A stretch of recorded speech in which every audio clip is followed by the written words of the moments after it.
ഒരു നടൻ അല്ലെങ്കിൽ ഒരു പൗരൻ എന്ന നിലയിൽ ഒരു സാമൂഹിക പ്രതിബദ്ധത ആവശ്യമാണെന്നാണ് എല്ലാവരുടെയും അഭിപ്രായം.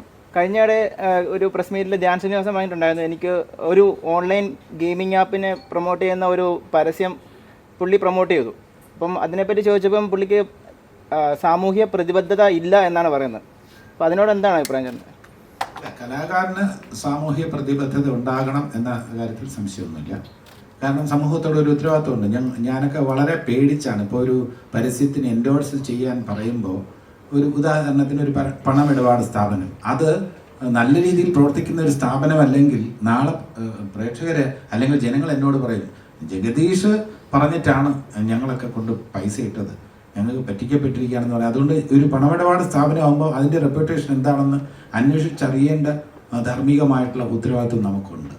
ഇന്നിപ്പോൾ കൺസ്യൂമർ പ്രൊട്ടക്ഷൻ അനുസരിച്ച് നമ്മളൊരു ക്രീം തേച്ചാൽ മുഖം വെളുക്കും എന്ന് നമ്മൾ പറയുകയാണെന്നുണ്ടെങ്കിൽ ആ ക്രീമിൻ്റെ ഒരു ഫലം എന്താണെന്നുള്ളത് ഒരു നടൻ ബോധ്യപ്പെട്ടതിന് ശേഷമേ അതിനുവേണ്ടി എൻഡോഴ്സ് ചെയ്യാവൂ എന്നാണ് ഇപ്പോഴത്തെ റൂള്.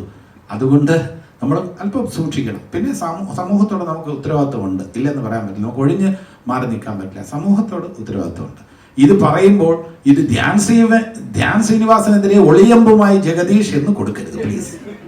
അത് എനിക്ക് വളരെ വിഷമമുള്ള കാര്യമാണ്. കാരണം എൻ്റെ ജീവിതത്തിൽ ഏറ്റവും എന്നെ സഹായിച്ചിട്ടുള്ള എനിക്ക് പാത വെട്ടി തുറന്നു തന്നിട്ടുള്ള ശ്രീനിവാസന്റെ മകൻ എന്ന നിലയിലും എൻ്റെ ഒരു അനിയൻ എന്ന നിലയിലും ധ്യാൻ എനിക്ക് വളരെ ഇഷ്ടമാണ്. എൻ്റെ സഹോദരൻ, എൻ്റെ അനിയൻ.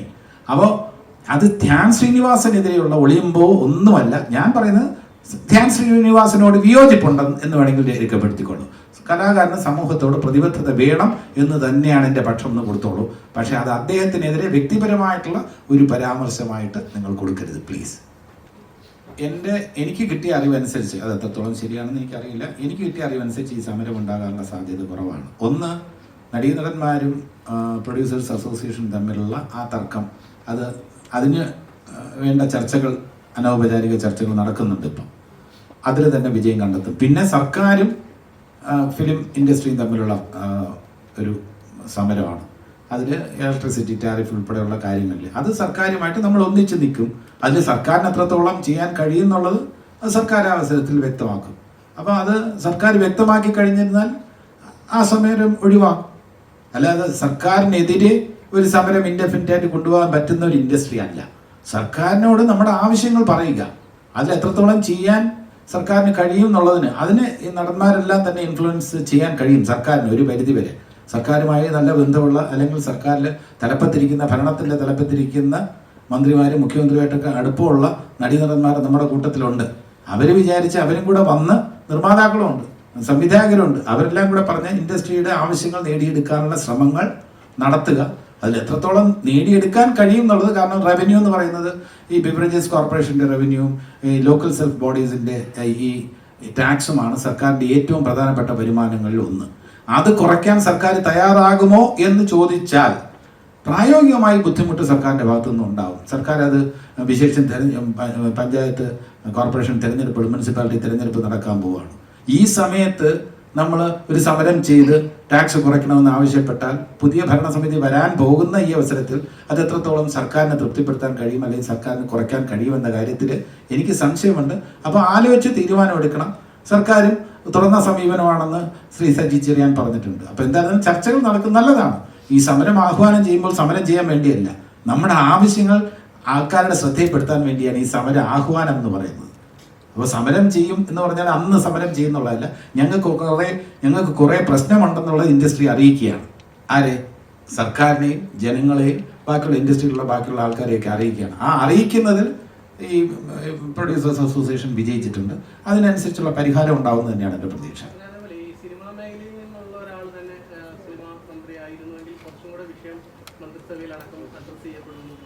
അല്ല, അങ്ങനെ സിനിമാ മേഖലയിൽ ഒരാൾ മാത്രമല്ലേ ഉള്ളൂ ഇപ്പോൾ.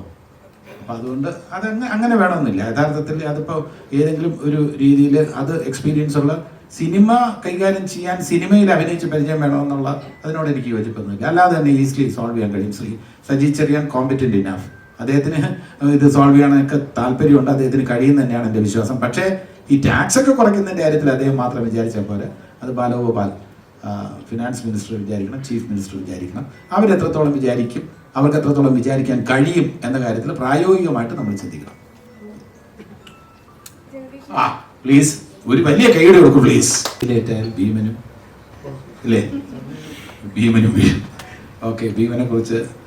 ഭീമനുമായിട്ടുള്ള എക്സ്പീരിയൻസ് ഇപ്പോൾ ഇന്ദ്രൻസായിട്ട് ഇപ്പോൾ ലാസ്റ്റ് രേഖാചിത്രത്തിലാണ് വന്നത്. ഞങ്ങൾ ഒരുമിച്ച് കോമ്പിനേഷൻ ഒന്നുമില്ലായിരുന്നു.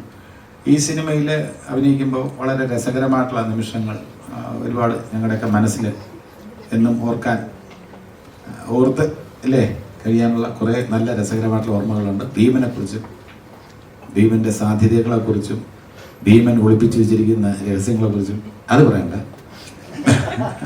പറയണ്ട. ബാക്കിയുള്ള കാര്യങ്ങൾ ഇന്ദ്രൻസ് സംസാരിക്കും.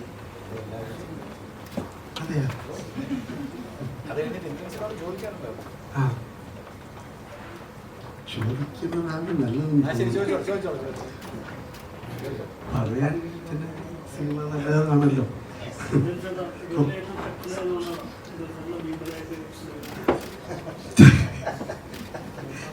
എന്തോ ഒരു ഉൾക്കരുത്ത് എന്നിൽ കണ്ടു കാണും. ഒരു മസിൽ എവിടെയോ. പിന്നെ അവരുടെ മനസ്സിലെത്തൊക്കെ ഉണ്ട്. വലിയ ചിന്തകളൊക്കെ ഉള്ള ചെറുപ്പക്കാരാണ് രണ്ടുപേരും ഡയറക്ടർമാർ. അതുകൊണ്ട് തന്നെ അവരുടെ കഥ കേട്ടപ്പോൾ അവർ പറഞ്ഞപ്പോൾ നമുക്ക് തോന്നിയൊരു കൊതി അത് ശകലവും വിട്ടുപോകാതെയും നമ്മളെങ്ങനെ കാട് കയറാതെ ഒക്കെ അവർ പിടിച്ചു നിർത്തി അവരൊരു ഉദ്ദേശ സ്ഥലത്തേക്ക് എത്തി. അവർ വളരെ തൃപ്തിയാണ്. നമ്മൾ പ്രതീക്ഷയിലാണ്. അഭിനയിച്ചപ്പോൾ കേട്ടപ്പോൾ ഉണ്ടായിരുന്ന സുഖമൊക്കെ അഭിനയിച്ചപ്പോഴും കിട്ടി. തമ്മിൽ അത്രയും ഒരു കൂട്ടായിട്ട് പടം തീരുന്നതിന് സഹകരിക്കാൻ പറ്റി. അങ്ങനെ ഒരു നല്ല അനുഭവം ആ സിനിമ തീർന്നപ്പോഴുണ്ടായി.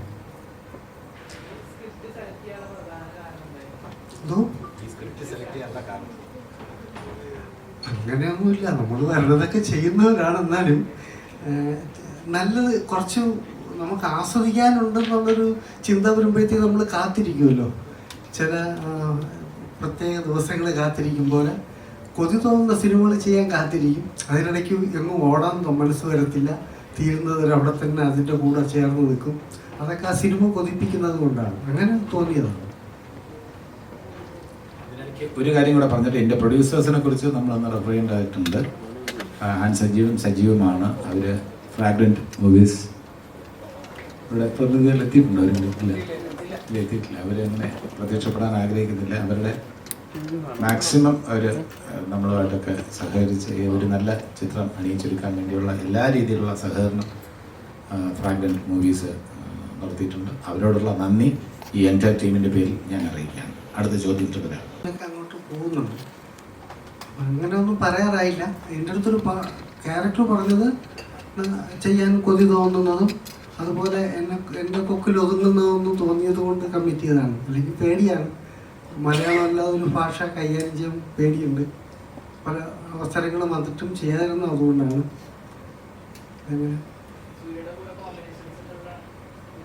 ആണ്.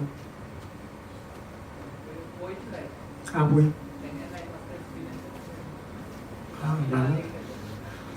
അവരെല്ലാം ഭയങ്കര സ്നേഹവും ബഹുമാനവും അച്ചടക്കവും ഒക്കെയാണ്. നമ്മൾ വിചാരിക്കുന്ന പോലെ ഒരു വിരട്ടെന്ന് തോന്നുമെങ്കിൽ അങ്ങനെയൊന്നുമില്ല. എല്ലാവരും ഭയങ്കര പാവമാണ്.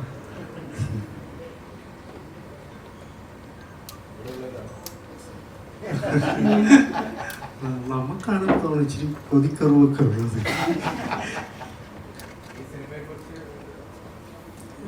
നമുക്ക് നമ്മൾ പ്രതീക്ഷിക്കുന്ന പോലൊരു വിജയമാവണമെന്ന് ആഗ്രഹിക്കുകയും പ്രാർത്ഥിക്കുകയും ചെയ്യുന്നു. കാരണം നമുക്കെല്ലാം അതാണല്ലോ ഒരു സിനിമ ഒന്ന് ഓടിയെങ്കിലേ അടുത്തതിൻ്റെ ഒരു പ്രചോദനമുള്ളൂ. അതുകൊണ്ട് അങ്ങനെ ഒരു ആഗ്രഹം കൊണ്ട് എല്ലായിടത്തും അഭ്യർത്ഥിക്കുന്നത് അതാണ്.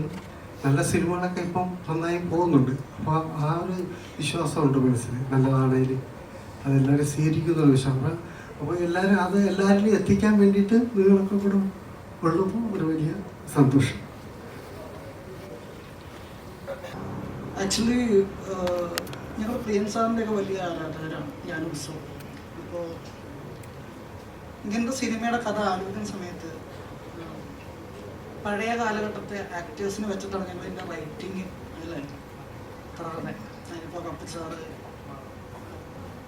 ബാക്കി ഉത്സവം പറയും. എനിക്ക് ഈ പറയുന്ന പോലെ ഒരുപാട് സംസാരിക്കാൻ അറിയത്തില്ല. ജഗദീഷ് ഏട്ടനായാലും ഇന്ദ്രൻ ചേട്ടനായാലും ഞങ്ങൾ കാണണമെന്ന് ആഗ്രഹിക്കുന്ന ഒരു ജഗദീഷ് ഏട്ടനെയും ഇന്ദ്രൻ ചേട്ടനെയാണ് ഈ പടത്തിൽ ഞങ്ങൾ കൊണ്ടുവന്നേക്കുന്നത്. ആ ഒരു മീറ്റർ പിടിച്ചിട്ടാണ്. അപ്പോൾ ജഗദീഷ് ഏട്ടൻ ചില സമയത്ത് ചോദിക്കാറുണ്ട് ഇതേപോലെ, ഇത് മതിയോ ഇനി ഞാൻ തരാം എന്നൊക്കെ പറയാറുണ്ട്. പക്ഷെ ഞങ്ങൾക്ക് ഇപ്പം നമ്മൾ 90s തൊട്ട് നമ്മൾ ടി വിയിലൊക്കെ ഇരുന്ന് കാണുന്ന ഒരു ജഗദീഷ് ഏട്ടനുണ്ട്, ഇന്ദ്രൻ ചേട്ടനുണ്ട്. അവരുടെ ആ ഒരു ഫ്ലേവർ പിടിച്ചിട്ടാണ് ഈ പടം ചെയ്തേക്കുന്നത്. സിനിമയുടെ കാര്യം പറഞ്ഞല്ലോ, നാരായണിയുടെ 3 മക്കളുടെ കാര്യം പറഞ്ഞ പോലെ ഒരു കഥ പറയുന്നു എന്നുള്ളതിനപ്പുറം എങ്ങനെ ഒരു കഥ പറയാം എന്നുള്ളതാണ് നമ്മൾ ആലോചിക്കുന്നത്. അപ്പോൾ അതുകൊണ്ട് തന്നെ നമ്മൾ കണ്ടു മറന്ന 90കളിലെ സിനിമകളുണ്ട്. അതിൻ്റെ ഒരു അനുഭവം ഈ കാലഘട്ടത്തിൽ കൊണ്ടുവരാൻ പറ്റിയാൽ വളരെ നല്ലതാണ്. ഞങ്ങൾ അങ്ങനത്തെ ഒരു ജഗദീഷ് ചേട്ടനെയും അങ്ങനത്തെ ഒരു ഇന്ദ്രൻ ചേട്ടനെയും കണ്ടിട്ട് ഒരുപാട് കാലമായി. അത് നമ്മൾ ഇൻറ്റൻഷ്യലി ഈ പടത്തിൽ ചെയ്യാൻ ശ്രമിച്ചിട്ടുണ്ട്. അതിന് ഈ പടത്തിൽ കാണാൻ പറ്റുമെന്ന് ഞാൻ വിശ്വസിക്കുന്നു. ആക്ച്വലി ഈ പടത്തിൽ ഒരാൾ മിസ്സുണ്ട്, ജഗദീഷ് ശ്രീകുമാർ സാർ. സാറുണ്ടായിരുന്നെങ്കിൽ എന്തായാലും സാർ ഈ പടത്തിലുണ്ടാവുമായിരുന്നു.